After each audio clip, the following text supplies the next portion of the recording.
आखिरी प्रयास एक समय की बात है। एक राज्य में एक प्रतापी राजा राज करता था। एक दिन उसके दरबार में एक विदेशी आगंतुक आया और उसने राजा को एक सुंदर पत्थर उपहार में दिया। राजा वह पत्थर देख बहुत प्रसन्न हुआ। उसने उस पत्थर से भगवान विष्णु की प्रतिमा का निर्माण कर उसे राज्य के मंदिर में स्थापित करने का निर्णय लिया और प्रतिमा निर्माण का कार्य राज्य के महामंत्री को सौंप दिया।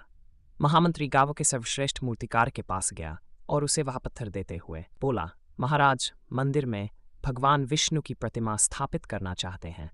7 दिवस के भीतर इस पत्थर से भगवान विष्णु की प्रतिमा तैयार कर राजमहल पहुंचा देना। इसके लिए तुम्हें वर्ण मुद्राएं दी जाएंगी। 35 स्वर्ण मुद्राओं की बात सुनकर मूर्तिकार खुश हो गया और महामंत्री के जाने के उपरांत प्रतिमा का निर्माण कार्य प्रारंभ करने के उद्देश्य से अपने औजार निकाल लिए।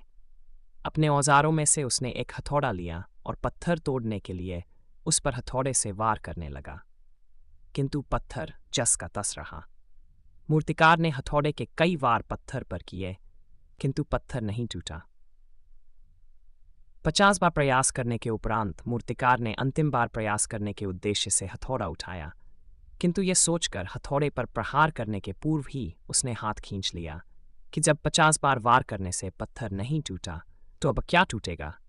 वह पत्थर लेकर वापस महामंत्री के पास गया और उससे यह हक वापस कर आया कि इस पत्थर को तोड़ना नामुमकिन है, इसलिए इससे भगवान विष्णु की प्रतिमा नहीं बन सकती। महामंत्री को राजा का आदेश हर स्थिति में पूर्ण करना, इसलिए उसने भगवान विष्णु की प्रतिमा निर्मित करने का कार्य गांव के एक साधारण से मूर्तिकार को सौंप दिया। पत्थर लेकर मूर्तिकार ने महामंत्री के सामने ही उस पर थोड़े से प्रहार किया और वह पत्थर एक बार में ही टूट गया। पत्थर टूटने बाद मूर्तिकार प्रतिमा बनाने में जुट गया। इधर महामंत्री सोचने लगा कि काश पहले मूर्तिकार ने एक अंतिम प्रयास और किया होता तो सफल हो गया होता और हम 20 स्वर्ण मुद्राओं का हकदार बनता। सीख मित्रों, हम भी अपने जीवन में ऐसी परिस्थितियों से दो चार होते रहते हैं। कई बार किसी कार्य को करने के पूर्व या किसी समस्या के सामने आने पर उसका निराकरण करने के पूर्व ही हमारा आत्मविश्वास डगमगा जाता है और हम प्रयास किए बिना ही हार मान लेते हैं। कई बार हम 1-2 प्रयास में असफलता मिलने पर आगे प्रयास करना छोड़ देते हैं, जबकि हो सकता है कि कुछ प्रयास और करने पर कार्य पूर्ण हो जाता या समस्या का समाधान हो जाता।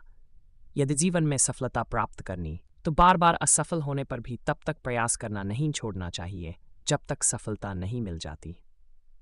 क्या पता जिस प्रयास को करने के पूर्व हम हाथ खींच लें वही हमारा अंतिम प्रयास हो और उसमें हमें कामयाबी प्राप्त हो जाए।